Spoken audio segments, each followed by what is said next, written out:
매주 월요일 전략 이야기로 한 주를 시작하고 있습니다. 유한타증권 유동원 본부장과 함께할게요. 본부장님 어서 오세요. 안녕하십니까. 자, 지난주 미국 증시 3대 지수는 혼조 양상을 보였습니다. 실적과 나스닥 리밸런싱에 주목했던 시장. 지금 월요일 예정된 나스닥 100 리밸런싱이 지난주 또 나스닥 변동성 확대에 좀 한몫을 했죠. 맞습니다. 자, 지금 계속 시장에 엇갈리는 모습이 나오고 있기 때문에 투자하기 상당히 어려우실 수 있습니다. 그렇지만 본질적인 부분들을 다 이해를 하면 투자하기가 그렇게 어렵지 않으니까 잘 팔로우 하시길 바라고요. 우선 미국 증시를 보시면은 나스닥이 마이너스 0.57% 하락을 하는 모습을 보여줬었고, 오히려 경기 민감한 지수들인 다우존스나 러셀 2000들이 1% 이상, 2% 상승을 하는 모습을 보여줬었습니다. 지금 이렇게 나타나는 이유는 뭐냐면 이 나스닥 100 리밸런싱이 오늘 시행이 됩니다. 그렇기 때문에 대형 기술주들이 워낙 많이 올랐었기 때문에 이 부분에 대한 어떤 조정에 대해서 예측을 하고 있는 것 같습니다. 그렇지만 경기가 침체로 가지 않을 것이다라는 기대감을 가지고 러셀 2000이나 다우존스 경기 민감한 지수들은 상승을 하는 모습을 보여주고 있습니다. 근데 이제 여기서 중요한 것은 대형 기술주들을 다 버리고 그럼 경기 민감주로 갈아타야 되느냐 하는 그런 시각이 있을 수가 있습니다. 그런데 저희는 이런 전략은 적절하지 않다라고 얘기를 해드리고 있습니다. 자, 그 이유를 보시면은 많은 분들이 걱정하는 이유는 이것 때문에 그렇습니다. 미국의 10대 기업들의 S&P 500의 지금 시총 비중을 보시면은 31.7%나 됩니다. 그런데 이익 비중으로 보면은 겨우 21.5%밖에 되지 않아요. 그러니까 이제 너무 과하게 올라간 게 아니냐라는 걱정을 하고 있습니다. 그런데 이 부분에 대해서 좀 이해도를 높이셔야 되는 부분은 앞으로 이 이익 비중이 얼마나 올라갈지 모른다가 더 중요합니다. 그만큼 이런 성장 업종들은 특히 지금 경기가 회복하는 게 아니고요. 둔화하는 속도가 더디어지는 것이고 연간 성장률로는 실질 성장률 1% 시대를 저희가 보고 있습니다. 그렇기 때문에 이런 상황 아래에서는 이런 대형 기술주들의 이익 증가율이 그만큼 생산성이 높아지고 있고 또 여러 가지 지금 업종의 어떤 성장성이 나타나고 있기 때문에 더 좋을 수가 있습니다. 그래서 앞으로 이익의 증가에 대해서 중요하게 생각하셔야 된다라고 말씀을 드리고 있습니다. 그렇기 때문에 저희가 지금 대표적인 이 13개 대형 기술주들을 들여다보는데 성장성과 컨센서스를 보면서 앞으로 상대적인 매력도를 들여다보면은 여기에 나와 있듯이 엔비디아, AMD, 테슬라, 마이크로소프트, 애플, 구글 같은 기업들의 상대적인 매력도가 상당히 높다라고 나타나고 있습니다. 물론 컨센서스가 바뀌면은 매력도가 떨어질 수 있습니다만 컨센서스가 떨어진다면 그럴 수 있지만 현재 컨센서스를 봤었을 때는 그만큼 매력도가 높다라는 것이고요. 전체적인 숫자를 보시면은 이 13개 종목의 매력도가 65.4%라고 나온다라는 것은 상대적으로 나스닥 전체 지수 또는 S&P보다도 훨씬 매력이 있기 때문에 우리는 이번에 어떤 조정이 일어난다면 이런 종목에 대한 초점을 맞추면서 투자하는 전략이 더 적절하다라고 말씀을 드리고 있습니다. 여전히 성장주 중심의 나스닥 100 투자가 좋아 보인다라고 다시 한번 강조를 해주셨습니다. 그렇다면 한 주 사이 글로벌 자산 배분 포트에는 변화가 있었을까요? 다시 한번 좀 정리 좀 부탁드리겠습니다. 네, 자 포트폴리오 구성의 변화는 아직 없습니다. 많은 분들께서 이제 이번에 금리를 미 연준이 올리고 나면 그게 이제 마지막이기 때문에 더 이상 추가로 금리가 올라가지 않을 것이고 향후에는 떨어질 수 있다. 이 가능성을 가지고 채권에 대해서 투자를 많이 하시는 분들이 있습니다. 그렇지만 저희는 그 채권에 관련된 기대 수익률을 낮추시라고 얘기를 계속 해드리고 있고요. 전체 포트폴리오의 20%만 투자를 하자라고 말씀을 드리고 있습니다.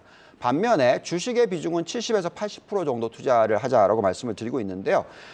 그 부분을 좀 이해를 하자면 여전히 성장성이 높은 기업들이 많이 있기 때문에 충분히 두 자릿수 수익률을 올릴 수 있다라고 판단하고 있기 때문에 그렇습니다. 그 이외에 뭐 금이나 가상화폐에 대한 투자는 어떻게 보면은 좀 필수적인 부분, 현금 대신에 들고 가는 부분이 약 한 10% 정도. 근데 여기에 투자를 하시기 싫으신 분들은 그냥 주식으로 들고 가시는 전략이 적절하다라고 말씀을 드리겠고요. 그럼 언제 채권 비중을 늘리느냐? 그것은 아무래도 미 연준이 금리를 내리기 시작하고 나서 그 이후에 채권 비중을 올리시는 것이 적절하지 않을까라는 생각이 듭니다. 더 나아가서 이제 국가별 포트폴리오를 좀 말씀을 드려보면은요. 여전히 저희는 미국 나스닥 위주의 투자가 중요하다. 선진국에서는 그렇다라고 말씀을 드리고 있고요. 또 신흥국에 있어서는 계속 말씀을 드리고 있는 부분입니다만 한국과 대만과 베트남입니다. 이 세 개 국가에 초점을 많이 맞추시라고 말씀을 드리고 있고요. 중국의 비중도 일정 부분 들고 가지만 GDP 비중 대비해서는 한 절반 정도 수준, 이 정도만 들고 가자라는 말씀을 드리고 있고, 이렇게 얘기해드리는 이유는요. 여기에 나와 있듯이 지금 선진국 증시에 있어서 상대적인 매력도가 가장 높은 지수는 나스닥 100입니다. 그래서 여기에 초점을 맞추고 그 이외에 유럽이라든지 일본 니케이 정도에 초점을 맞추는 전략, 그리고 상대적인 매력도는 5.2%니까 그렇게 높아 보이지는 않습니다만 이런 대표적인 지수들은 매력이 있다라고 말씀을 드리겠고요. 신흥국을 한번 보시면은 마찬가지입니다. 코스피, 한국의 코스피, 대만 각권, 베트남의 비엔지수, 한국의 코스닥이 가장 매력도가 있게 나오고 있고, 신흥국에 대한 매력도가 선진국보다 훨씬 높게 나오죠. 그렇기 때문에 신흥국의 비중을 시가총액 대비해서 거의 2배까지는 아니지만 1.5배 정도 가져가는 전략을 적절하게 펴자라고 말씀을 드리고 있습니다. 네. 지금 미국 시장을 보면요. 참여자들은 주식 비중을 확대하고 있죠. 또 IT 업종 중심으로 시장을 좀 여전히 긍정적으로 바라보고는 있습니다만, 그런데 제가 궁금한 거는 지금 내가 미국 주식을 하고 있지 않다라는 가정하에 지금 딱 매수를 하자, 들어가자라고 마음먹기가 또 쉽지 않은 구간 같거든요. 공포와 탐욕 지수도 지금 과매수 구간 아닙니까? 그렇죠.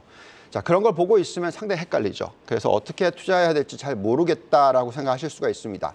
물론 그런 시장 환경이 앞으로 10월 달까지 이어질 수도 있어요. 그렇지만 저희가 생각할 때는 크게 빠질 것 같아 보이지는 않고요. 이런 조정 구간에서 적절한 포트폴리오 구성이 정말 중요하다라고 말씀을 드리겠습니다. 지금 최근에 자금 추이를 보면서 좀 설명을 해드리면은요. 최근 들어서 대출의 증가가 좀 늘어나고 있고, 채권의 투자 규모는 감소를 하고 있고요. 주식의 투자 규모는 확대가 되고 있다라고 말씀을 드릴 수가 있겠습니다. 지금 한번 보시면은 지금 뱅크 오브 아메리카의 개인 고객들의 주식 비중을 보시면은 과거 역대 최고치로 올라갔던 게 66%입니다. 근데 지금 현재 한 61%거든요. 이런 지금 현재 사이클이라면 전 고점인 66%를 뚫고 올라갈 것 같다. 차트상으로는 그럴 수 있다라고 말씀을 드리고 있고요. 그래서 여전히 자금 흐름은 주식으로 들어갈 수 있다라고 생각을 하고 있습니다. 그다음에 굉장히 중요한 부분은 그럼 결국 어디에 개인 투자자들이 돈을 넣고 있느냐? 결국 테크입니다. 그러니까 빅테크에 대한 투자 규모가 계속 이어지고 있고요. 그 부분이 지금 얼마 안 됐기 때문에 계속 더 이어질 수 있다라고 저희는 판단하고 있습니다. 자금 흐름상 이런 성장주들의 매력도가 여전히 높다라고 판단하고 있고, 지금 리밸런싱이 일어나고 있지만 뭐 굳이 7개 기업만 투자할 필요는 없잖아요. 나머지 93개의 기업에 대한 나스닥 100에 대한 투자도 충분히 필요하다라고 말씀을 드립니다. 앵커님께서 말씀하셨던 이 걱정되는 부분은 이 지수인데요. 우리가 흔히 얘기하는 공포와 탐욕 지수라는 게 있는데 이게 지금 급심한 탐욕까지도 올라와 있습니다. 82까지. 그래서 좀 쉬어갈 필요가 있다라고 얘기를 하지만 대표적인 다른 투자은행들이 보는 지표들은 여전히 비관적으로 보는 사람들의 비중이 높습니다. 그래서 아직까지는 모멘텀상 추가로 올라갈 수 있는 룸이 있다라고 말씀을 드리겠고, 또 최근에 기관 투자자들은 비관적으로 보고 있지만 개인 투자자들이 긍정적으로 투자를 하는 모습이 미국에서 나오고 있습니다. 그래서 만약에 개인 투자자들이 이긴다면 기관들도 다시 사게 되거든요. 그래서 이런 부분들을 감안했었을 때 지금 타이밍상 어떤 급락을 걱정하실 필요는 없을 것 같고, 조정이나 쉬어가는 장이 나타날 때 적절한 포트를 구성하는 것이 중요할 것 같습니다. 조정을 잘 이용해 볼 필요가 있다. 그리고 포트 구성 전략을 좀 꼼꼼하게 잘 짜볼 필요가 있다라고 정리를 해주셨습니다. 이번 주 또 연준의 통화정책회의가 예정되어 있습니다. 미국의 정책 사이클과 경기 사이클을 바탕으로 한 종합적인 현재 상황 어떻게 바라보시는지 궁금하네요. 네. 자, 헷갈리는 이유가 뭐냐면요. 지금 계속해서 통화정책은 긴축입니다. 그렇죠? 근데 미국이 괜찮은 이유는 재정정책이 여전히 확장 정책이기 때문에 그렇습니다. 그래서 이 두 가지 정책이 엇갈리는 모습이 나오고 있기 때문에 우리가 투자하기가 어렵습니다. 그렇지만 아마도 전체적인 전략 자체도 이제는 좀 완화 쪽으로 갈 가능성이 더 높아진다. 이 말씀을 드리겠는데요. 우선 한번 보시면 매달 세계 중앙은행이 정책 금리를 인상을 하고 있죠. 근데 지금 보시면은 피크를 쳤던 때가 작년 9월 달입니다. 그러니까 한 달에 자그마치 뭐 34번이나 인상을 하는 모습을 보여줬었고요. 그렇지만 지금 보시면은 이제는 한 4차례로 많이 내려왔죠. 앞으로는 조금 있으면은 이제 금리를 내리는 것도 나올 수 있다라고 생각을 합니다. 그래서 여전히 어떤 통화 정책 부분에 있어서 미 연준도 오는 7월 26일 날 금리를 한번 올리고 나면 마지막으로 올리지 않을까라는 저희는 기대를 가져볼 수가 있겠고요. 중요한 것은 그 이후의 증시가 상당히 좋을 수 있다라는 겁니다. 또한 다른 모습을 한번 보죠. 우리가 달러 인덱스를 보면은요, 보통 달러 인덱스가 ISM 지표를 선행한다. 라고 본다면 지금 ISM 지표는 여전히 아주 낮은 수준인데 향후에 상승할 수 있을 가능성이 있다라는 부분이 나옵니다. 그렇다라는 것은 그만큼 경기 침체는 오지 않을 것이다라는 생각을 가지시는 게 중요할 것 같고요. 물론 오는 타이밍이 지연이 될 수 있다 이렇게 판단하시는 것이 중요할 것 같습니다. 그다음에 계속 말씀을 드렸습니다만 지금 통화 정책은 어쨌든 긴축이지만 재정 정책은 보시면 상당히 우호적이다라는 모습이 나옵니다. 자, 이 숫자는 뭐냐면은 매년 재정 적자의 폭이 어떻게 변하느냐를 보여준 차트입니다. 상당히 높게 올라갔다가 상당히 빠르게 줄어들었다가 최근 보시면 다시 급격하게 상승을 하면서 올해는 GDP의 4% 정도가 더 늘어나고 있어요.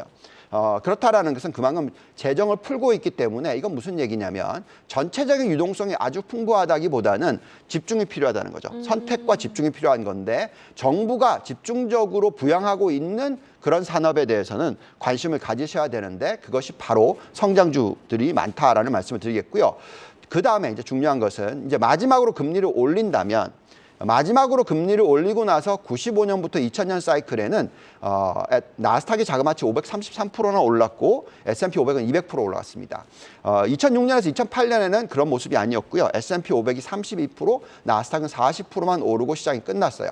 근데 중요한 것은 어쨌든 이번이 마지막 금리를 올린다면 2006년의 리피트라 하더라도 재현이다 하더라도 추가로 32% 정도 S&P 500이 오르고 나스닥이 40% 정도 오를 수 있는 룸이 있다라는 거죠. 그래서 여전히 아직까지 증시에 대해서는 긍정적으로 바라보시는 게 중요하겠고요. 다만 그 기간이 1년 반이 걸릴지 4년이 걸릴지 정확한 정답이 없습니다. 그래서 지금은 어떻게 보면 천천히 좀 조정이 있을 때 투자를 늘리는 그런 전략이 좋겠다라고 말씀을 드리겠습니다. 네, 알겠습니다.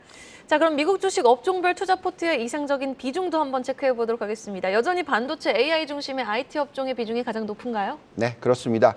저희는 포트를 변화시키지는 않았고요. 여전히 대형 기술주라든지 반도체의 IT 35%, 그다음에 전기차 부품을 20%, 신재생 에너지 20% 전략을 말씀을 드리고 있습니다. 여전히 성장주 위주의 포트폴리오, 그러니까 8대2 전략이죠. 이렇게 투자를 하는 게 중요하겠고요. 오늘 말씀을 드릴 부분 중에 재밌는 부분은 아무래도 이제 한국도 이런 대표적인 성장주들을 포진을 하고 있어요. 그렇기 때문에 저희가 이제 종목들을 쭉 뽑아 보니까 상대적인 매력도가 높은 종목들이나 업종들이 무엇이 올라오냐면 아무래도 신재생 에너지, 조선, 그리고 또 전기차 부품, 그리고 반도체 이런 것들이 올라옵니다. 여기서 이제 또 중요한 부분은 지주사들이 올라오는데요. 그 지주사들이 이런 성장 업종, 우리가 계속 얘기하고 있는 반도체라든지 전기차 부품이라든지 신재생 에너지를 가지고 있는 지주사들, 상대적인 매력도가 높기 때문에 이런 쪽에 관심을 가져보실 필요가 있지 않나라는 말씀을 드려봅니다. 네, 알겠습니다. 지금까지 유한타증권 유동원 본부장과 전략 이야기 함께 해봤습니다. 오늘 말씀 고맙습니다. 감사합니다.